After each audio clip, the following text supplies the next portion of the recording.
국제적으로는 사실은 일본은 전범 국가라 그래가지고 유엔 헌장에는요 적국 조항이 있어요. 적국 조항에는 과거에 그 2차 세계대전을 일으켰던 독일, 이탈리아, 일본 이 세 나라를 여전히 적국이라고 적시하면서 적국 조항이라는 게 있어요.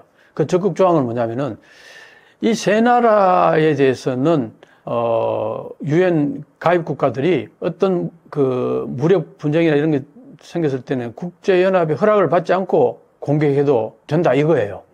그 적국 조항이라는 거는 어마어마한 거예요. 다른 나라들을 공격할 경우에는 유엔의 허락을 받거나 안 그러면 그게 위법이 될 수 있잖아요. 그런데 독일이나 이탈리아나 일본하고 무력 분쟁이 발생해서 그 나라에 무력을 가해도 그 국제연합의 그 법적으로 위배가 되지 않아요. 그걸 적국 조항이라고 합니다. 그게 지금도 여전히 적국 조항으로 남아있어요. 일본하고 이탈리아, 독일은. 그러니까 일본 입장에서는 아직도 유엔에 적국 조항으로 남아있는 일본 이러면서 그걸 굉장히 가지고 그 비판적으로 보는 거죠. 그런데 지금 집단자격 행사를 이제 한다.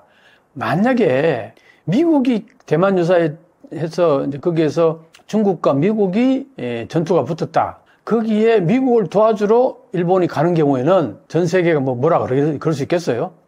미국하고 같이 뭘 작전 펴는 거에 대해서 미국을 비판하겠어요? 일본을 비판하겠어요? 비판 못 하는 거죠. 네. 집단적 행사 가능하겠다고 일본이 뭐 그렇게 헌법 해석 변경도 했고, 안보 법제도 만들어 놨고, 법에 따라서 하는 거니까. 그리고 미국이 요구하는 거고. 그렇기 때문에 미국이 관여할 경우에는 큰 문제가 없다고 봅니다.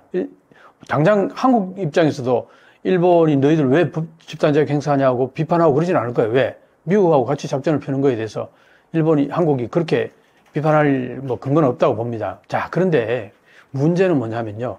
이번에 러시아가 우크라이나 침략했을 때 어땠습니까? 미국이 그게 관여했습니까? 유럽이 관여했습니까? 안 하죠. 물자만 대주죠. 무기만 대주죠. 자금만 대죠. 그런데 사실은 과거에 어떠냐면은 우크라이나가 그 소련이 붕괴되면서 그 소련의 핵무기가 우크라이나에 많이 있었어요. 그 우크라이나의 핵무기를 러시아로 이동하고 그걸 제거하는 과정에서 설득하면서 어떻게 했냐면은 만약에 우크라이나가 외부로부터 침략을 받으면은 미국이나 나토가 지켜주겠다. 그 약속을 했어요. 근데 어때요? 지금 지켜주고 있나요? 안 지켜주고 있죠. 그러니까 우크라이나 입장에서는 아니 너희들이 지켜준다 그래서 내가 핵무기를 러시아로 이전했는데 지금 공격받았는데 너희들이 제대로 안 지켜주냐? 안 지켜주고 있잖아. 물론 그래서 이제 물자라든가 그 군수품이라든가 무기, 자금 이런 것들은 어느 정도 지원을 받고 있죠. 그렇지만 아무도 거기에 전투하러 안 오잖아요. 너희들 혼자 싸우라 이거 아니에요. 자, 일본 입장에서는 그게 지금 제일 두려운 거예요. 대만 문제는 미국은 멀리 있잖아, 그죠?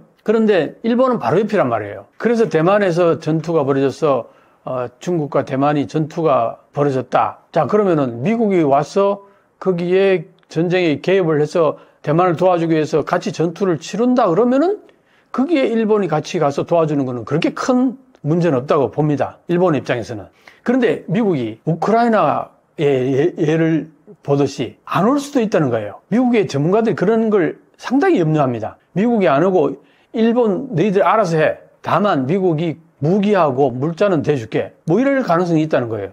자, 그랬을 경우에 과연 일본 혼자서 대만을 집단적 자위권 행사를 행사한다 하는 명목하에 대만을 도와줄 수 있겠느냐? 이 문제예요. 이 문제는 상당히 민감합니다.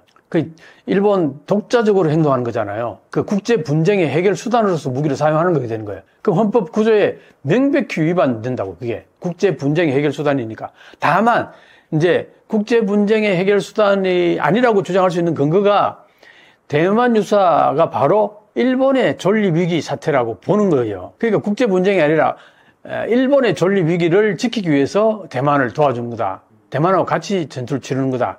이제 이 얘기를 하는 겁니다. 지금 다카치 사네 총리가.